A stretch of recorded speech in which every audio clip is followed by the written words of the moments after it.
I've had sinus problems a long time, generally allergic to something. I think since 9/11, what I found was that after that it started to get more acute. We obviously were 2 blocks away from the buildings coming down, and we were exposed to a lot of the dust that came down. Polyps form by an immunological reaction. So most of us are exposed to fungus, dust, other allergens, and the lining of our nose doesn't react. Unfortunately for patients with polyps, they actually are having an immune reaction to these foreign bodies. These polyps can actually grow and become quite extensive, pushing the eyes and brain over.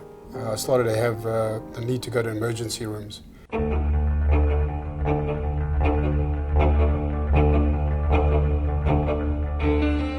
I've been using a specialist internist down in Philadelphia for 20 years plus, who we trust implicitly. He's part of the Jefferson Hospital. And he basically said, recommended I go see Dr. Schaberg. He said that it was his first choice.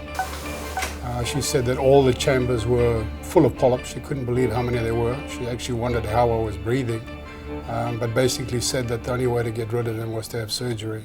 So the real benefit of endoscopic surgery is that it truly is minimally invasive. There's no incisions on the outside of the body. All the surgery is done with a very small camera and very small instruments working through the nasal cavity.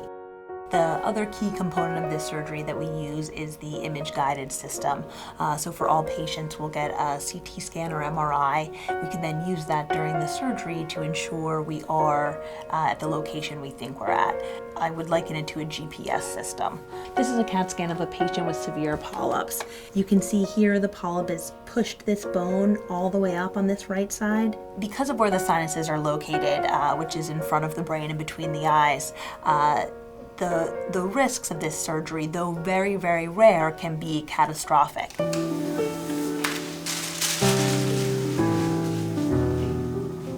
I felt it was risky surgery, which is why I asked if she had a steady hand, because she was going to be close to the brain. And then I said I didn't have much of a brain, so it wouldn't be a problem. Polyp surgery and chronic sinusitis surgery in general are really not painful surgeries. About 90% of patients don't even take pain medication. I had the surgery about a year ago. And since that time, I've not had one sinus attack. I haven't been on antibiotics at all. I play golf and I don't get any allergic reactions to whatever may be out there. So since then, I've been 100% sinus-free.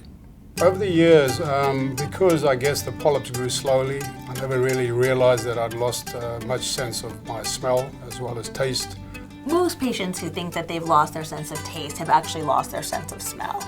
So it's really your nerves, your olfactory nerves that allow you to smell are in the very, very top of the nose. So anything that's blocking air from getting to the top of the nose will give you a decreased sense of smell. I've just done a trip to Bangkok, where they have a lot of street vendors selling food. And it was funny, as I walked past, I could smell every food vendor, whatever they were cooking.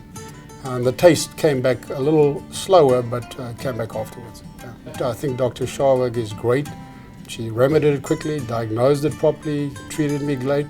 I could find her on a cell phone if there was an issue because I was in Bucks County, but great doctor. Really pleased that I followed her to New York.